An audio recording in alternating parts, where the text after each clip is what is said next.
So welcome to our Behind the Headlines. We're going to basically talk about what we do here at Georgetown Times, Myrtle Beach Post and Courier.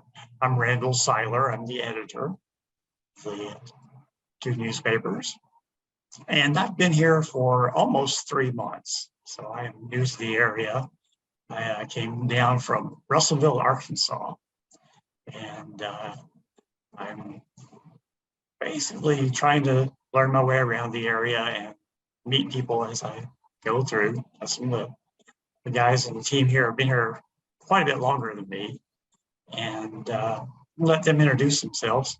Nicole, you want to start? Sure, I'll go ahead.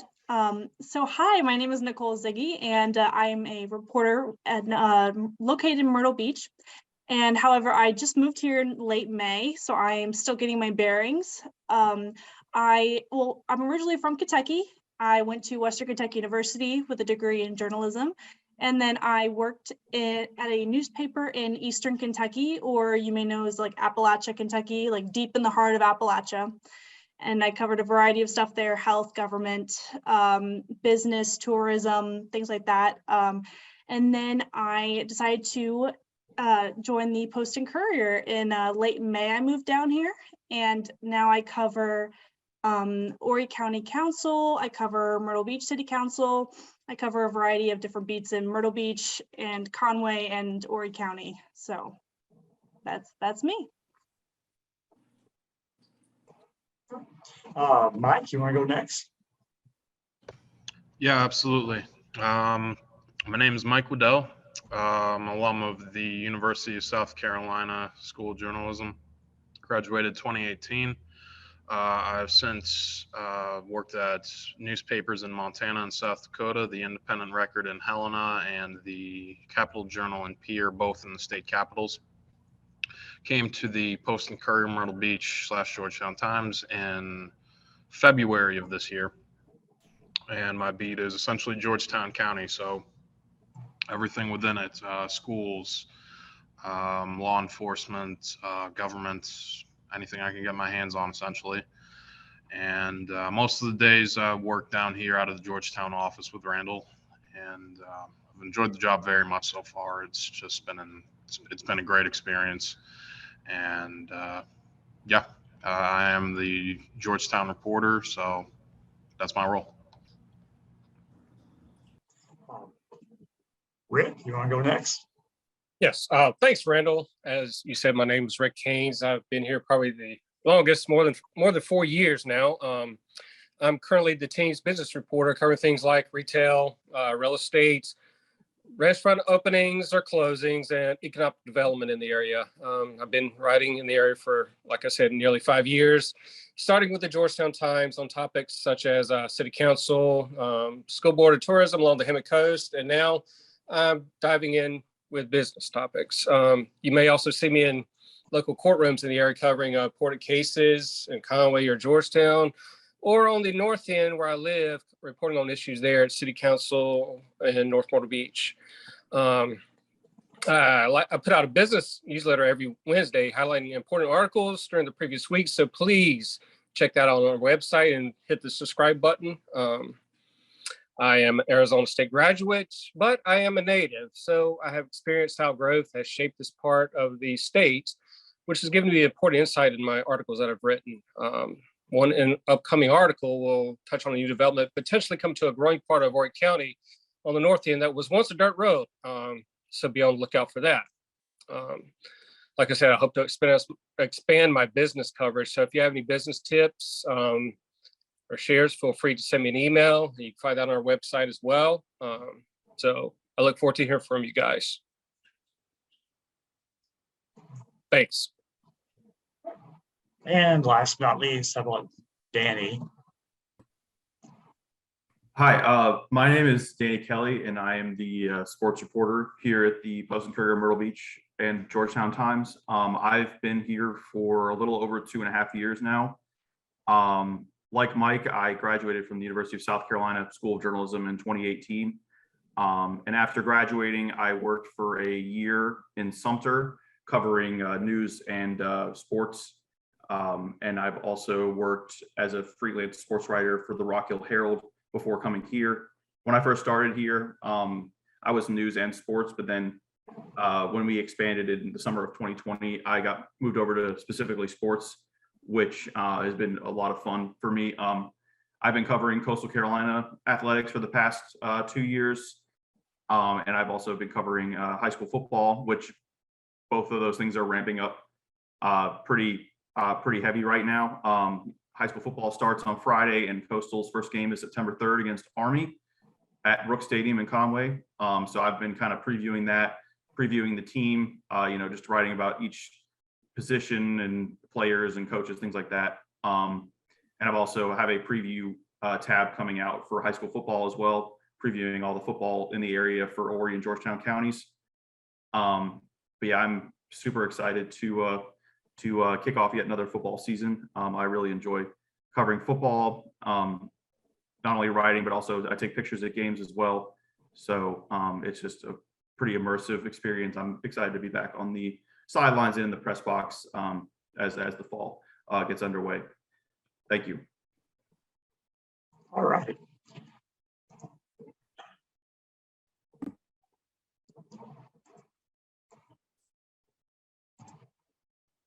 Okay, well, as I said, I came down from Arkansas and I actually went to Arkansas State University. So I was kind of tickled to hear that the Coastal University was here. And I feel kind of, red wolf in teal countries. It makes me a bit nervous. I was at a chamber event last night and I mentioned that and got quite a few laughs from all the CCU grads. We're looking for questions, and anybody who wants to choose a question can. You can submit the questions using the Q&A button on your Zoom screen. And we already have one question. The first one we got was, what can we do to help get the Post and Courier into rural communities, especially Black, Gullah, and Geechee communities? Many citizens no longer feel as if there's a local paper in Georgetown. And that's really important to me because I want people to be included in the paper. I want people to get in touch with us, let us know things that are going on, invite us to events. We're happy to come and be a part of anything that's going on.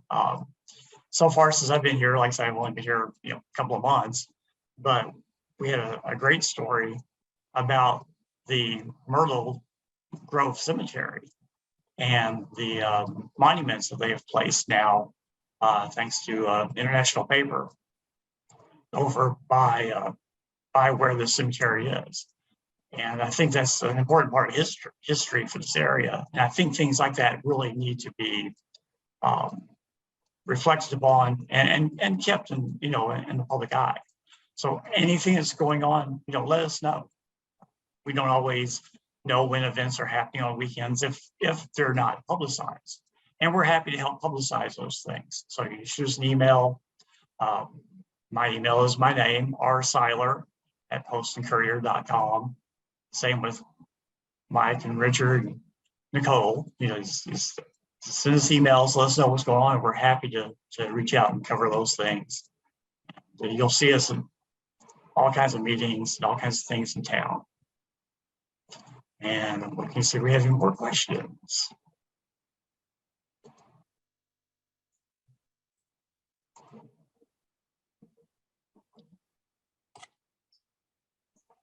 I'm not seeing anything. So who wants to start singing?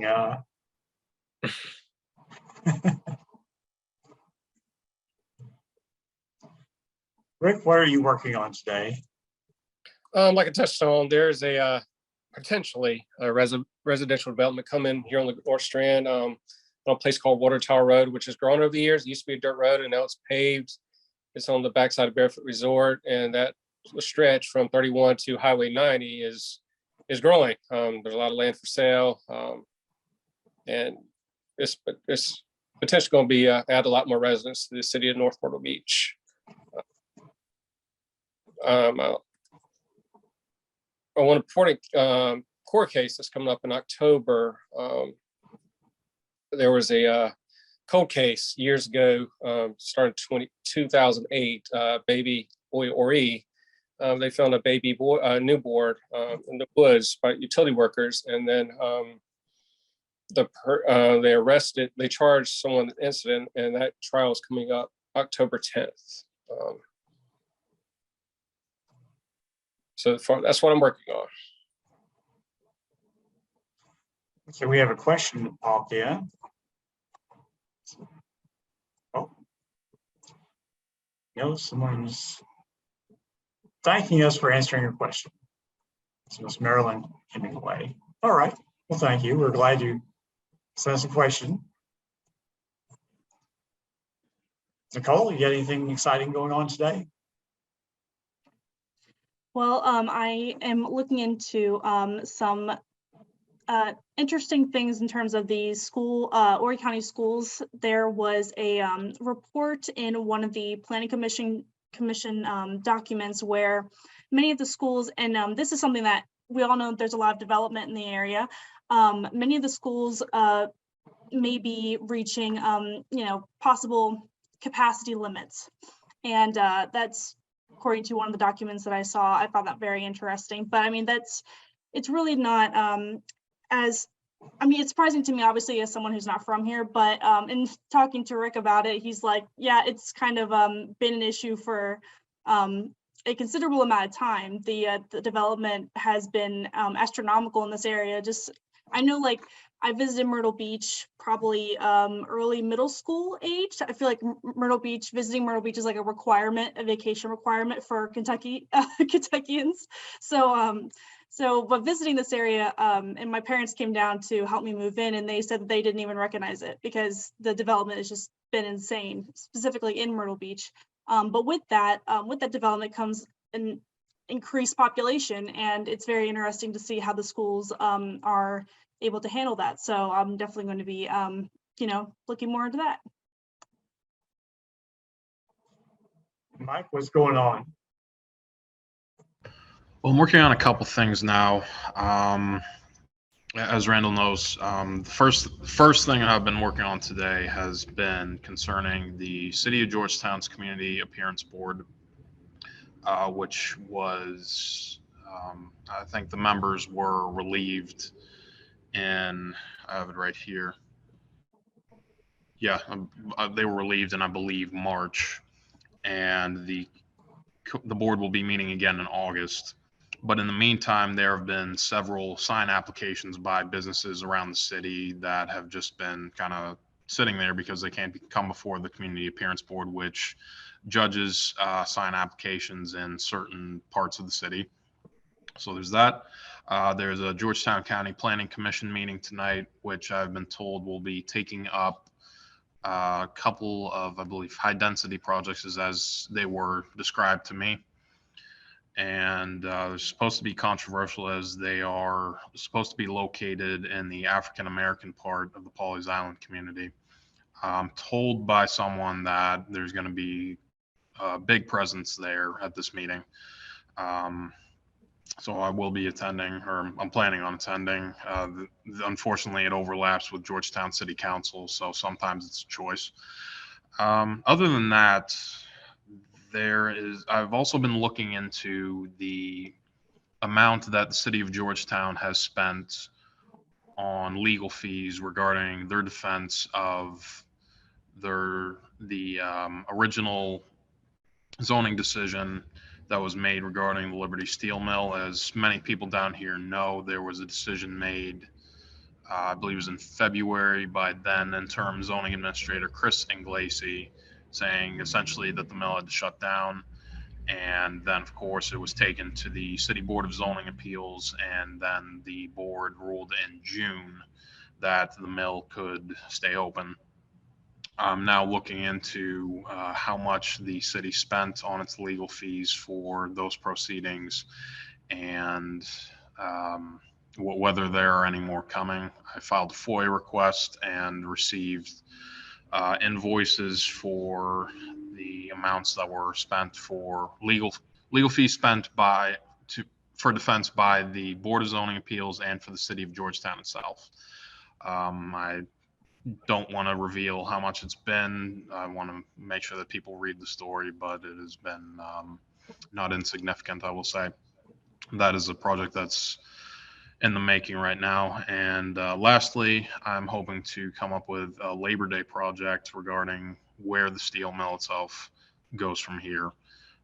Blake Badger of the Board of Zoning Appeals said he feels that it's time for the board to, if I remember this wording correctly, go big or go home, as the mill is, I believe it was around 65 workers when it reopened in mid-January. And I just want to see, what Liberty Steel's plans are for what was once, I believe it was the largest employer in the city. And I want to see what their plans are for the future of the Georgetown mill. Right. We actually have a question to piggyback off the rural community question. Kimberly asks, will there be any coverage of the city council in the city of Loris? Minutes for the meetings are not being discussed at meetings regularly, and they're not on the website, she says. And so there are issues with some of the documents, perhaps up in Loris.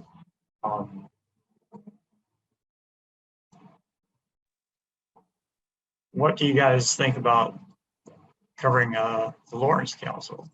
I'll take this. I'm actually a native. Was from Loris, so Okay. reach out to me. I will definitely look into it, and yes, we can start covering some of those meetings, because Loris is on the outskirts of the county, but it is an important city in the county. Has a long history, so yeah, their residents, their voices need to be heard as well. Good deal. Yeah, Kimberly says the city is not posting their full council meeting packets, and minutes are not all available on the website. So we can definitely look into that. I've not seen any notifications of when the meetings are held. I don't know, have they been coming to you, Rick? Because I haven't seen any notifications on the meetings.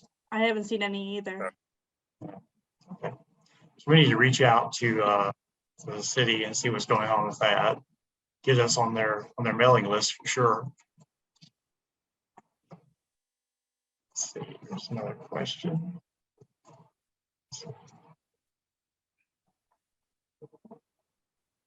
Marilyn's asking if we can look into the qualifications for city, county committees and commissions that are seated by citizens. After the city's BZA removal of a citizen citing lack of qualifications, she says this is perhaps a political decision. Yeah, I can definitely take this one. I'm assuming that it is referring to the removal of Donald Gilliard from the Board of Zoning Appeals.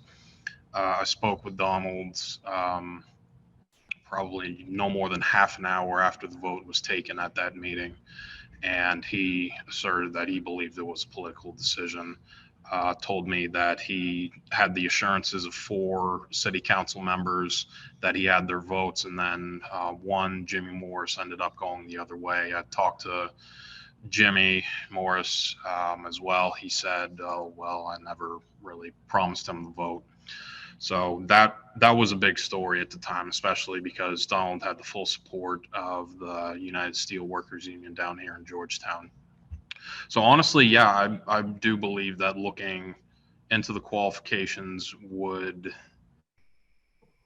be a valid story. I mean, in a town of 9,000, it's only, I imagine that there's only so many you can choose from. I'm not even sure what the requirements are for residency if you have to be living in the city of Georgetown. So that would definitely be a good thing to look into, and I will certainly keep that in mind.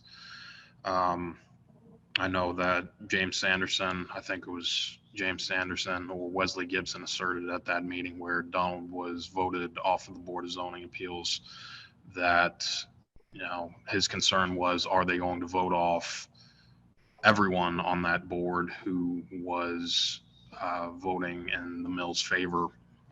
And only time will tell. I was told by Mayor Carol J. Rowe that it only had to do with qualifications, but certainly there is, certainly it's a question that needs to be asked. Kimberly thanks us for the coverage of Loris in advance. She says they have pretty limited coverage there and is wanting to see us go take a look. Danny, what's going on in sports? Yeah, like I was saying earlier, just Coastal's been having fall camp, so I've been going to their fall camps about twice a week. They've been having press conferences like every other day at like 7:45 in the morning, so early wake up call. But yeah, I've been going to Coastal, talking to players, coaches as they're getting ready for the season, which starts September 3rd when they host Army. And for high school football, games in this area start tomorrow night. I will be going to North Myrtle Beach for North Myrtle Beach Soxty as they get non-region play underway. And also we have the Bassmaster tournament coming to Georgetown in about 2 weeks. And I know there will be a lot of, there's a few Coastal Carolina either graduates or students participating in that. So I'm thinking of doing a feature about that, because someone reached out to me about a couple local fishers that fish for Coastal Carolina that are going to be participating. So yeah, it's going to draw like a huge crowd to the Georgetown area. So that'll be good for the community of Georgetown for sure. And yeah, there's football going on. We got volleyball as well. I try and kind of cover all my bases as far as fall sports are concerned. But yeah, everything's kind of getting underway right now. So it's been busy, but it's been also fun. So definitely enjoying it. What's your favorite sport to cover? My favorite sports cover is probably football. I just have always loved football, especially because, Coastal Carolina's the last couple of years, they've been in the top 25. They won their first ever bowl game last year. They were, in 2019, they were 5-7. Then all of a sudden in 2020, they went undefeated in the regular season, made their first ever bowl game. So that's been exciting to cover. And, they recently had a lot of players either drafted to the NFL or, sign with NFL teams. So that's been fun to follow as well. And then in high school, just in 2020, North Myrtle Beach made the state championship game. And then last year, Myrtle Beach made a pretty significant playoff run as well. So there's been a lot of good teams in the area, and that's just made it a lot more fun to cover. I mean, I also enjoy covering basketball, baseball, things like that. I watch and cover a lot of different sports. So, but if I had to pick one, I would definitely say I enjoy football the most. Hey, Richard, since you actually are a native of the region, have you seen things change since your days? Well, I did leave the area, but I did leave the area for a little bit. Yeah, it's changed a lot. And that's been a point of contention at planning commission meetings, things like that. I remember before Broadway at the Beach wasn't there. I remember when Broadway at the Beach was woods. I remember when the biggest mall in the area was Myrtle Square Mall, which is now a parking lot. And everybody remembers the Myrtle Beach Pavilion, which closed, I think it was 2004 or 5. Is now a big field, which has hosted concerts, but people are very interested to see what the future of that land's going to hold. It's owned by Boroughs of Chapin, so we'll just have to see where that goes. But yeah, it's changed a lot. Rural farmland is becoming housing developments. It's crazy, to say the least. this is the fastest growing county of the state and one of the fastest growing areas of the country. So a lot of people are moving here. And that also plays into the politics here, especially with Horry County Council. I know that's been a debate between some of the chairman and council candidates, but also just within discussions in the council. That's been definitely a topic of contention between those who support the development and the economic development and that kind of stuff, and then people who think that it's gone way too far, that it's destroying the natural habitat, that we're on a path that will lead to destruction, that we need to just basically calm down. But it's all very interesting. And it looks like we got a question for Danny. Melissa Jefferson has played a huge part in raising the profile of track and field on the world stage. Any thoughts on local coverage changes for the sport? So first of all, just a little tidbit about Melissa Jefferson. She just, it's been a lot of fun covering her, and I was very excited for all that she accomplished. She's, Georgetown native, Carvers Bay alum, and then also went to Coastal and, broke all these records, won national championships, competed for the U.S. national team, things like that. So it's been like, a very surreal experience to, see her competing for the United States team.